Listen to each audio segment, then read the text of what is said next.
নমস্কার বন্ধুরা, সবাই কেমন আছেন? আমি পাপড়ি চলে আসলাম কিচেন অ্যান্ড ব্লগ থেকে আপনাদের মাঝে আজকে একটা ঢেঁড়সের রেসিপি নিয়ে।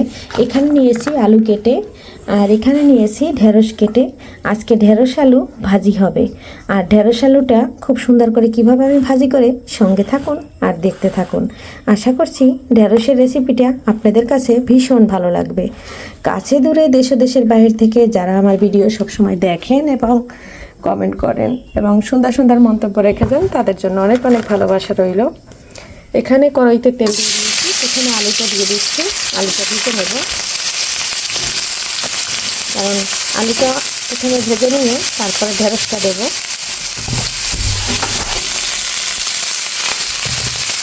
আলুটা দিয়ে দিয়েছি। আলুতে যে পরিমাণে হলুদ লাগবে সেটা আমি এখন দিয়ে দিচ্ছি। আর দিয়ে দিচ্ছি লবণ। একটু নেড়ে ছেড়ে দিয়ে মিশিয়ে দিলাম। এখন এটা ভেজে নিচ্ছি। জালটা হাই হিটে রেখেছি। জানাচ্ছি বন্ধুরা, এই যে দেখুন আলুটা একদম মুচমুচে করে ভাজা হয়ে গেছে। একটার সাথে একটা কিন্তু লেগে যাচ্ছে না। আর আমি কিন্তু আলুটা হাই হিটে ভেজে নিচ্ছি। আপনারাও কিন্তু হাই হিটে আলুটা ভেজে নেবেন, তাহলে কিন্তু এই আলুর আর ভেন্ডির রেসিপিটা অপূর্ব হয় খেতে। এখন আমি আলুটা তুলে নিচ্ছি।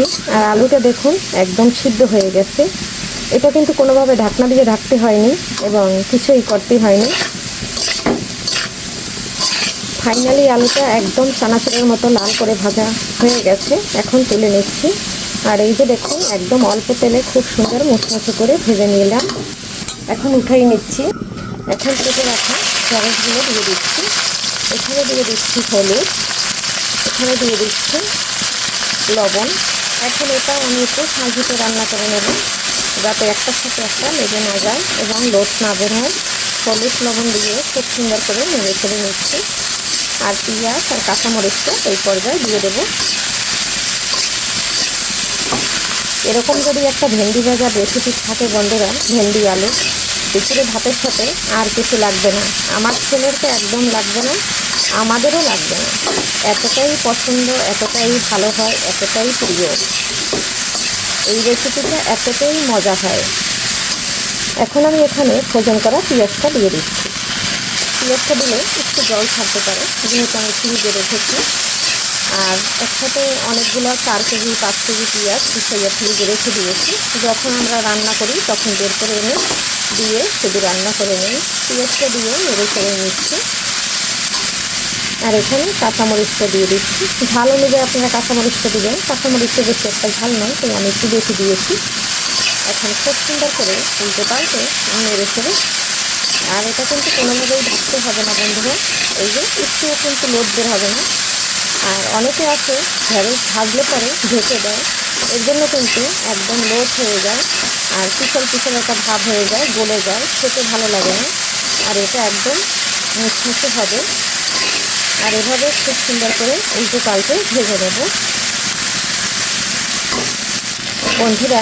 এই যে দেখুন জালটা কিন্তু হাইতে দিয়ে ভেজে নিয়েছি। একটার সাথে কিন্তু একটা লাগেনি। আর ঢেঁড়সটা কিন্তু একদম সিদ্ধ হয়ে গেছে। আর আমি কিন্তু আর তেলও দেইনি, ওই অল্প তেল দিয়ে আলু ভেজে নিয়ে ওই তেলের ভিতরেই কিন্তু ঢেঁড়সটা ভেজে নিয়েছি। আর ঢেঁড়সের কালারটা কিন্তু খুব সুন্দর আছে। ঢেঁড়সটা ফাইনালি কিন্তু আমার হয়ে গেছে বন্ধুরা। এই যে দেখুন কত সুন্দর, একদম ঝরঝরে। এখন এর মধ্যে আমি আলুটা দিয়ে দিচ্ছি। এরপরে নেড়ে ছেড়ে নামিয়ে নেব।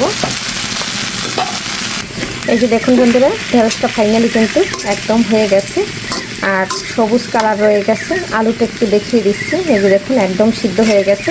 এই পর্যায়ে এখন নামিয়ে নিচ্ছি। এভাবে বন্ধুরা একবার হইলেও ঢেঁড়সের রেসিপি করে খাবেন। এখন আমি ঢেঁড়সটা নামিয়ে নিচ্ছি।